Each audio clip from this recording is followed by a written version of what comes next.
Aujourd'hui, travailler à plusieurs et de façon collaborative est devenu incontournable et pourtant toujours aussi difficile. Il est plus question d'usage que d'outils. Cette introduction est une première réflexion autour de ces notions. On distingue habituellement une différence entre travail coopératif et travail collaboratif. Le travail coopératif est un travail de groupe hiérarchiquement organisé et planifié, impliquant des délais et un partage des tâches selon une coordination précise. C'est un peu un travail en mode projet. C'est le principe également des groupwares fortement structurés. On essaie de dépasser ce paradigme pour aller vers plus de collaboratif. Puisque les tâches collaboratives, elles, s'inscrivent dans une organisation plus horizontale. Mais il y a un but commun. Les interactions interpersonnelles sont donc permanentes afin d'assurer une cohérence globale. Pour autant, dans ce type d'organisation, émerge toujours un coordinateur. Donc de façon synthétique, il y a trois approches. Le travail coopératif, le travail collaboratif et l'intelligence collective qui transcende les deux précédentes avec une très grande autonomie des participants, décentralisation des savoirs et du pouvoir. C'est de l'interactivité en temps réel. Sans doute la vision d'une organisation arrivée à maturité. Or, c'est ce qui arrive dans certaines communautés. Ça, c'est pour la théorie. Dans la pratique, il y a toujours un mélange des genres. Qu'importe le lieu où vous vous trouvez, votre équipe peut se trouver aux quatre coins de la planète et elle peut être composée d'une dizaine de personnes ou de quelques milliers. Qu'importe l'outil, il faut qu'il facilite la contribution. La collaboration est avant tout une logique de synchronisation entre des projets et ses participants. Mais avant tout, le plus important sera sans doute de trouver une culture commune entre ses membres. Dans l'entreprise, le collaboratif était traditionnellement synonyme de workflow et de processus. L'arrivée des réseaux sociaux d'entreprise bouleverse la donne. Désormais, collaborer, c'est participer à une conversation. On y retrouve bien sûr les outils du Web 2 qui supposent une véritable révolution managériale. Bref, en imposant le décloisonnement, le réseau social interne de l'entreprise place la discussion et le partage au centre. C'est l'entreprise digitale qui porte dans ses gènes la dimension sociale et collaborative. Désormais, les entreprises étendent le travail collaboratif à un réseau toujours plus large de fournisseurs, clients et partenaires. En entreprise, la marge de progression est importante aujourd'hui, d'autant qu'entre le déclaratif et la réalité, il y a une sacrée marge.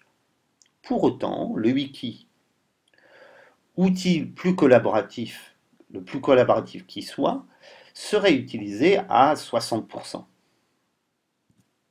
Et dehors, nous passons progressivement d'un modèle consumériste qui nous poussait à consommer ce dont nous n'avions pas besoin avec addiction et déresponsabilisation, à un modèle contributif, basé sur le partage, le développement du savoir et la participation au processus de création. Le consommateur n'est plus passif. Tout est dans une logique de co-construction. La crise a accentué le mouvement. On pourrait même parler de la société du partage, avec Share présent dans tous les logiciels en ligne. On parle désormais de consommation collaborative, covoiturage, AMAP, etc., de finance collaborative avec le crowdfunding, de production contributive avec le phénomène des Fab Labs, de coworking, d'innovation ouverte avec le crowdsourcing. Chaque projet est adossé à une communauté puissante et contributive, même si c'est pour des intérêts purement mercantiles. On entrevoit également des prémices de cette réorganisation dans l'éducation. Ainsi, cette salle de classe est conçue pour faciliter l'interaction entre des équipes d'étudiants qui travaillent sur des tâches courtes mais stimulantes. Pour aider ces étudiants à apprendre, il faut favoriser le travail d'équipe et créer un environnement proactif qui les implique directement dans les activités. Bref, les modèles de la révolution industrielle prennent un sacré coup de vieux et expliquent en partie l'ennui des élèves dans l'école passive actuelle, largement dominée par une pédagogie de l'exposé.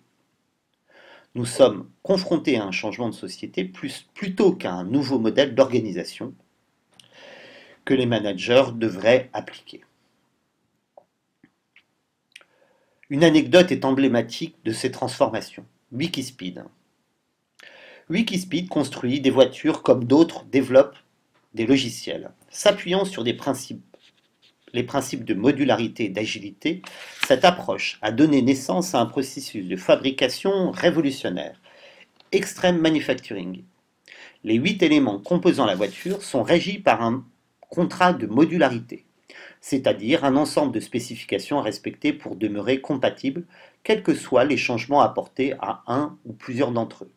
Les modules sont libres ou open source, chacun peut les copier, les transformer, les combiner pour en partager ensuite les résultats, faisant ainsi progresser le projet collectif. 4 principes de la révolution agile.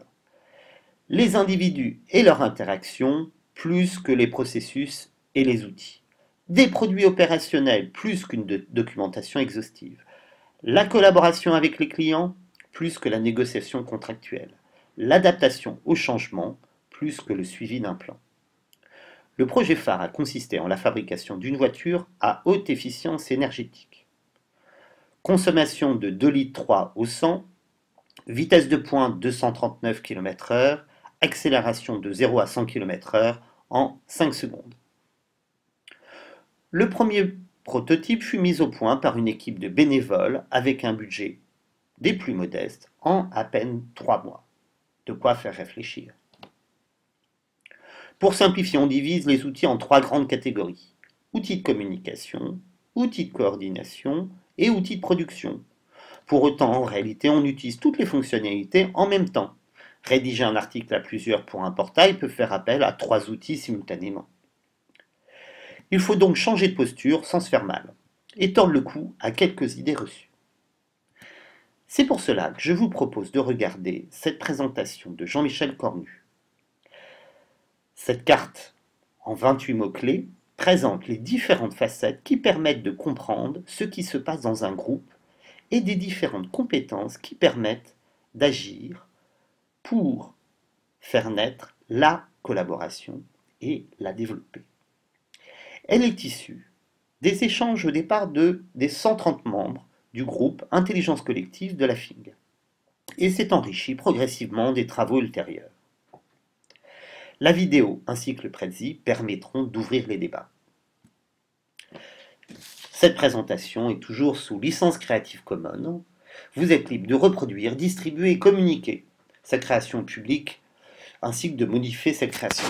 Je remercie les photos et les créatifs qui m'ont permis d'enrichir cette présentation. À très bientôt pour de nouvelles aventures. Merci.